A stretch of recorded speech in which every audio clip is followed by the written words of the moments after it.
আসসালামু আলাইকুম। আজকে আপনাদেরকে দেখাবো গার্ডেন লাইট। এগুলো আপনারা গার্ডেনে ব্যবহার করতে পারবেন। এগুলোর ভিতরে আলাদা বাল্ব লাগাতে হবে। যারা চ্যানেলটিতে নতুন এখনই সাবস্ক্রাইব করে রাখুন এ ধরনের নিত্য নতুন ইলেকট্রিক ভিডিও পেতে। দেখতে পাচ্ছেন এগুলা হচ্ছে লম্বাতে 3 ফিট এবং তার বেশি এবং ছোট 1 ফিট 1.5 ফিট এগুলা দেখতে পাচ্ছেন। এগুলা কিন্তু আপনারা বাল্ব ছাড়া বাল্ব আলাদা কিনে নিতে হবে আপনাদেরকে। কালারিং বা এক কালার যে কোনো বাল্ব আপনারা এগুলোর ভিতরে ব্যবহার করতে পারবেন। দেখতে পাচ্ছেন এটা সম্পূর্ণ এসএস স্টিলের।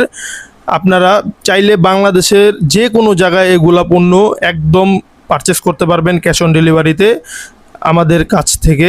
দেখতে পাচ্ছেন বিভিন্ন ধরনের মডেল আছে। আপনারা রেট সম্পর্কে জানতে এখনই স্ক্রিনে দেওয়া নাম্বারে যোগাযোগ করুন বা সরাসরি ভিজিট করতে পারেন আমাদের শপে। কাপ্তান বাজার কমপ্লেক্স, ভবন নাম্বার 1, দোকান number 227, Nawabpur road, Gulistan, Dhaka, Soyad electric. দেখতে পাচ্ছেন সকল প্রকার মডেল আছে, যেটা আপনাদের পছন্দ হয় স্ক্রিনশট মেরে আমাদের ইমো এবং হোয়াটসঅ্যাপে আপনারা এগুলো ছবি দিলে আমরা রেট সম্পর্কে আপনাদেরকে বিস্তারিত সব কিছু ধারণা দিয়ে দিব। তারপর আপনারা যে কোনো পণ্য আমাদের কাছ থেকে নিতে পারবেন। বাউন্ডারি লাইট থেকে শুরু করে গ্লোব লাইট, সকল প্রকার লাইট, গেট লাইট থেকে সকল প্রকার লাইট আমাদের কাছে নিতে পারবেন একদম হোলসেল প্রাইসে। দেখা হবে নতুন কোনো ভিডিওতে। আল্লাহ হাফেজ।